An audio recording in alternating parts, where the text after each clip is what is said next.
Bismillahirrahmanirrahim. Assalamualaikum warahmatullahi wabarakatuh. Perkenalkan, nama saya Ella Nurbeti dengan NIM 121704417. Di sini saya akan melakukan praktikum tentang asam basa menggunakan indikator alami, yaitu ekstrak kunyit.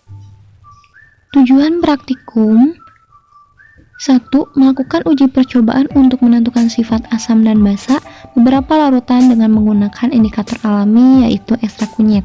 2. Mengamati perubahan warna indikator pada larutan asam dan basa. Landasan teori.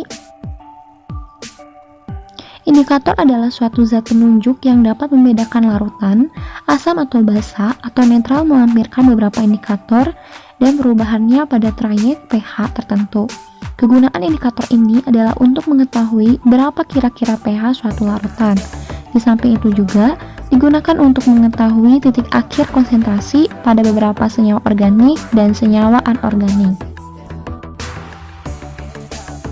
Asam secara umum merupakan senyawa kimia yang bila dilarutkan dalam air akan menghasilkan larutan dengan pH lebih kecil dari 7. Asam adalah suatu zat yang dapat memberi proton ion H+ kepada zat lain yang disebut basa, atau dapat menerima pasangan elektron bebas dari suatu basa.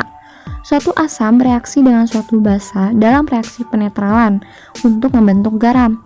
Contoh asam adalah asam asetat. Basa adalah zat-zat yang dapat menetralkan asam. Secara kimia, asam dan basa saling berlawanan. Basa yang larut dalam air disebut alkali. Jika zat asam menghasilkan ion hidrogen H+ yang bermuatan positif, maka dalam hal ini basa mempunyai arti sebagai berikut. Maka ketika suatu senyawa basa dilarutkan ke dalam air, maka akan terbentuk ion hidroksida, OH- dan ion positif menurut reaksi sebagai berikut. Ion hidroksida OH- terbentuk karena senyawa hidroksida OH mengikat satu elektron saat dimasukkan ke dalam air. Keasaman atau kebasaan suatu zat tergantung pada banyak ada tidaknya ion H untuk asam dan ion OH untuk basa dalam zat tersebut serta derajat ionisasi zat tersebut. Pada tahun 1884, Svante Arrhenius mengemukakan teori tentang asam dan basa, yaitu teori asam basa Arrhenius. Menurutnya, asam adalah suatu zat yang apabila dilarutkan dalam air akan menghasilkan ion H+, di mana ion tersebut merupakan satu-satunya ion yang ada dalam larutan. Basa merupakan zat yang apabila dilarutkan dalam air akan terionisasi menghasilkan ion OH- dan ion tersebut merupakan ion satu-satunya yang ada di dalam larutan. Pada tahun 1923, ahli kimia Denmark bernama J.N. Bronsted dan ahli kimia Inggris bernama T.N. Lowry mengemukakan teori yang bernama teori asam basa Bronsted-Lowry yang berbunyi suatu zat pemberi proton donor disebut asam dan suatu zat penerima proton aseptor disebut basa. Dari definisi tersebut, maka suatu asam setelah melepas proton akan membentuk basa konjugasi dari asam tersebut. Demikian pula dengan basa setelah menerima proton akan membentuk asam konjugasi dari basa tersebut. Pada tahun 1932, G.N. Lewis mengatakan teori yang berbunyi basa adalah zat yang memiliki satu atau lebih pasangan elektron bebas yang dapat diberikan kepada zat lain sehingga terbentuk ikatan kovalen koordinasi, sedangkan asam adalah zat yang dapat menerima pasangan elektron tersebut. Indikator alam merupakan bahan-bahan alam yang dapat berubah warnanya dalam larutan asam, basa, dan netral. Indikator alam yang biasanya dilakukan dalam pengujian asam basa adalah tumbuhan yang berwarna mencolok, berupa bunga-bungaan, umbi-umbian, kulit buah, dan dedaunan. Alat dan bahan. Untuk alatnya ada spatel, pipet tetes, bata pengaduk, lap, wadah, botol bekas. Untuk bahannya ada kunyit, garam, sabun, air, lemon, cuka, dan kapur sirih. Prosedur percobaan. Oke, kita mulai praktikum kali ini. Kita masukkan kunyit ke dalam wadah. Secukupnya saja. Setelah itu, tambahkan air.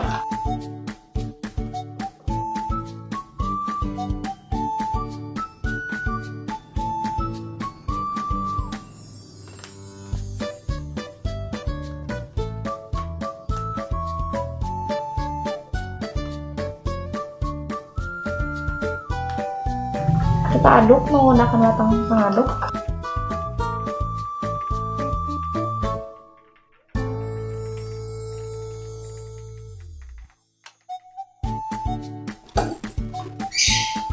Seperti ini, kita simpan. Lalu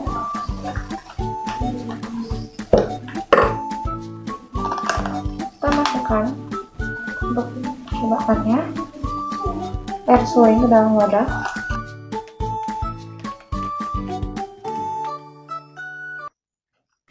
Lalu kapur sirih kita masukkan ke dalam wadah.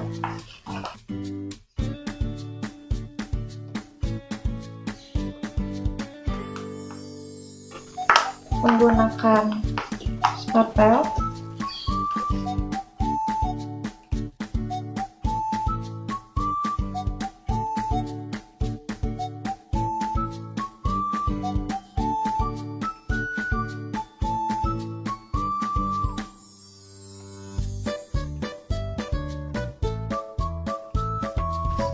lalu kita tambahkan air.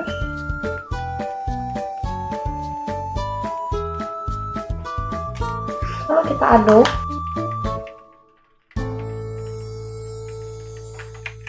Seperti ini.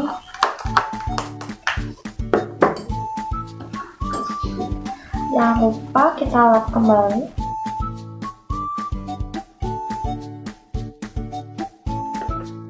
Selanjutnya, kita akan memasukkan garam ke dalam wadah.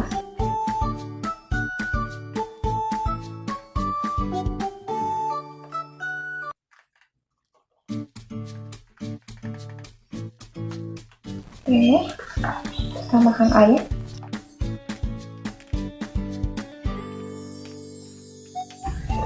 Lalu kita aduk.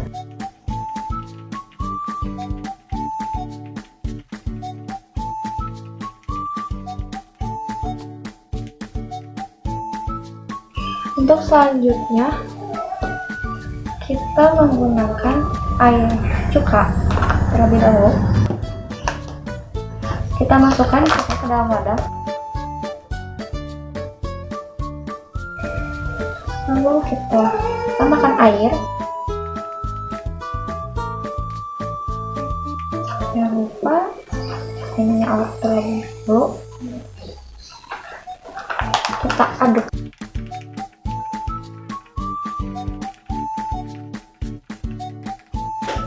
Kita simpan. Selanjutnya, air lemon, kita peras lemon.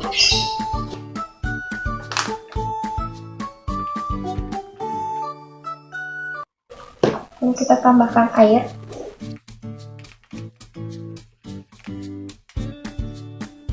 Kita aduk.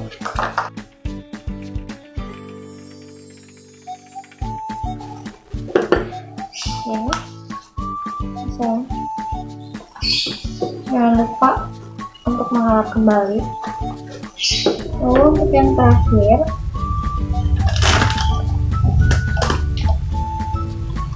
kita masukkan sabun dalam wadah.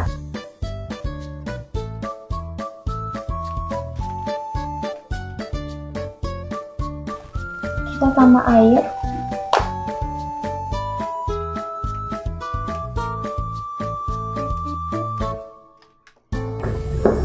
Lalu kita aduk menggunakan batang pengaduk.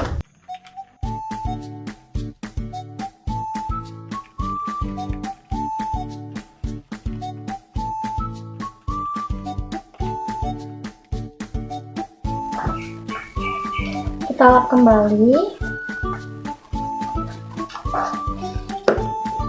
Nah, ini air lemon. Lalu ini air garam.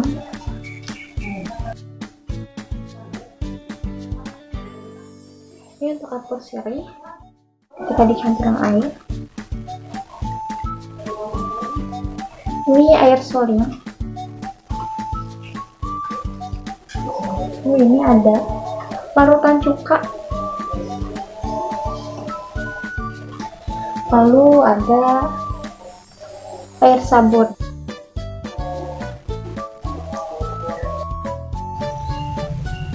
Nah, untuk selanjutnya kita masukkan ekstrak kunyit ini ke dalam masing-masing wadah menggunakan pipet. Nah, kita masukkan dalam air minum.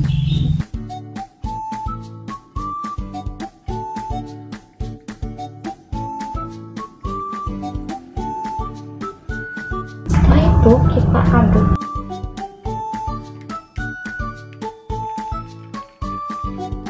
Lalu kita campur ke dalam air garam.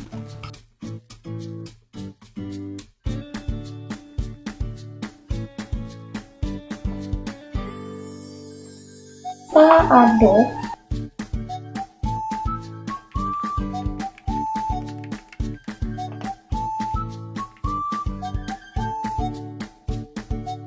Nah, itu kita masukkan ke air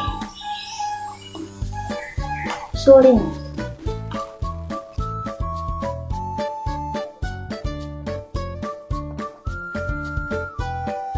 Kita aduk.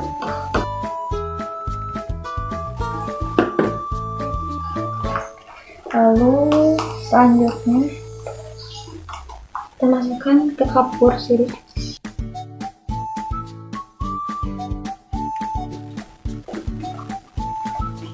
Jangan lupa dilap.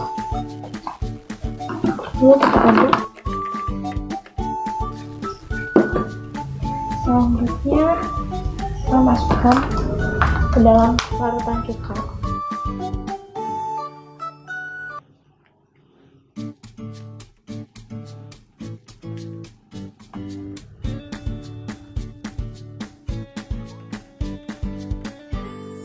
Terakhir kita masukkan ekstrak kunyit ke dalam air sabun.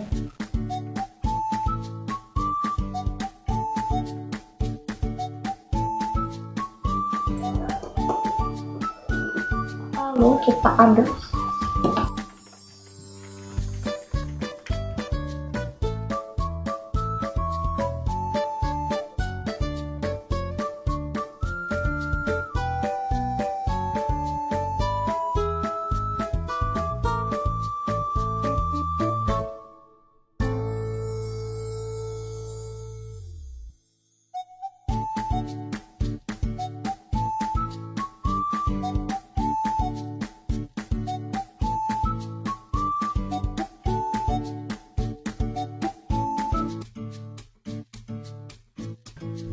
Nah, untuk gambar tersebut merupakan gambar perubahan warna yang terjadi ketika sebelum dimasukkan ekstrak kunyit dan sesudah dimasukkan ekstrak kunyit.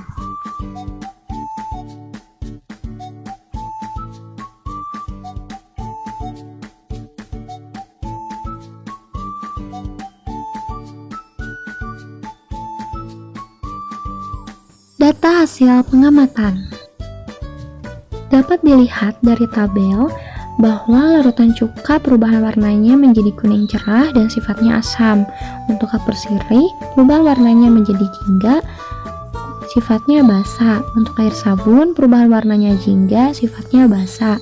Untuk air lemon, perubahan warnanya menjadi kuning cerah, sifatnya asam.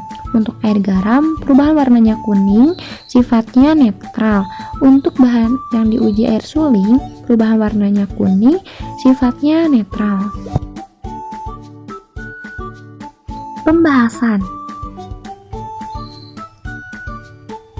Pada saat larutan cuka ditambahkan beberapa tetes ekstrak kunyit, menghasilkan warna kuning cerah. Dari pernyataan di atas, maka dapat disimpulkan bahwa larutan cuka termasuk larutan asam. Pada saat larutan kapur sirih ditambahkan beberapa tetes ekstrak kunyit, menghasilkan warna jingga. Dari pernyataan di atas, maka dapat disimpulkan bahwa larutan kapur sirih termasuk larutan basa. Pada saat larutan air sabun ditambahkan beberapa tetes ekstrak kunyit, menghasilkan warna jingga. Dari pernyataan di atas, maka dapat disimpulkan bahwa larutan air sabun termasuk larutan basa. Pada saat larutan air lemon ditambahkan beberapa tetes ekstrak kunyit menghasilkan warna kuning terang. Dari pernyataan di atas, maka dapat disimpulkan bahwa larutan air lemon termasuk larutan asam. Pada saat larutan air garam ditambahkan beberapa tetes ekstrak kunyit tidak mengalami perubahan warna atau tetap. Dari pernyataan di atas, maka dapat disimpulkan bahwa air garam termasuk larutan netral. Pada saat air suling ditambahkan beberapa tetes ekstrak kunyit tidak mengalami perubahan warna atau tetap. Dari pernyataan di atas, maka dapat disimpulkan bahwa air suling termasuk netral. Tetap di sini berarti itu sama dengan warna ekstrak kunyit. Kesimpulan, dari hasil pengamatan dapat disimpulkan bahwa masing-masing larutan memiliki sifat yang berbeda-beda. Ada yang bersifat asam, basa maupun netral. Hal ini ditentukan oleh ada tidaknya ion H+ untuk asa dan ion OH- untuk basa dalam zat tersebut serta derajat ionisasi zat tersebut. Jika kunyit dilarutkan pada larutan zat asam, maka akan terjadi perubahan warna kuning cerah. Jika kunyit dilarutkan pada larutan zat basa, maka akan terjadi perubahan warna jingga. Jika kunyit dilarutkan pada larutan netral, maka larutan tersebut tidak mengalami perubahan apapun atau tetap kuning. Sekian praktikum kali ini. Mohon maaf bila ada kesalahan.